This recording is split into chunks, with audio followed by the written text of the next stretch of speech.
निशुम्भ शुम्भ गर्जनी प्रचण्ड मुण्ड खण्डिनी वने रणे प्रकाशिनी भजामि विन्ध्यवासिनी।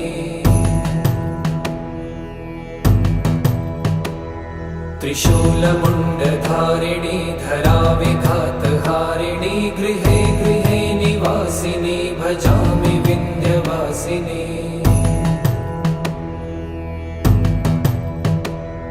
दरिद्र दुःखहारिणी सदा विभूतिकारिणी वियोगशोकहारिणी भजामि विन्ध्यवासिनी।